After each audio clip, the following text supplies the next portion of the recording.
Salam Jumaat guys. Kita baru sampai office dan macam biasa tengok meja. Aku masih lagi uji dengan Luffy NBA ni.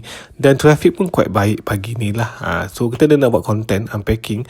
Yang Orient tu nanti kita buka. Tapi nak share pasal ni. The Monster crossover dengan One Piece. So aku cari Luffy dan juga dia punya secret rare lah. Hari tu aku dah buka, aku dapat Frankie. Tapi aku nak Luffy yang Nika version. Itu secret dia lah. Yang dua dia lagi ni aku buat hadiah giveaway last time dekat channel aku. Tapi aku tak bagi-bagi. So alang-alang aku buat konten lah tunjuk kat korang. Selain daripada Frankie yang kat belakang tu, yang ni aku dapat Nico Robin. Aku buat unpacking ni masa kat Mania. Nico Robin comel. Dia macam labubu crossover dengan One Piece lah. Dan video ni waktu unpacking ni antara konten yang orang tengok lama sebab kedai tu amoy-amoy. So ramai orang suka part tu. Aku pun tak faham ke kan. So yang box kedua dapat book dia comel. Aku rasa quite cool.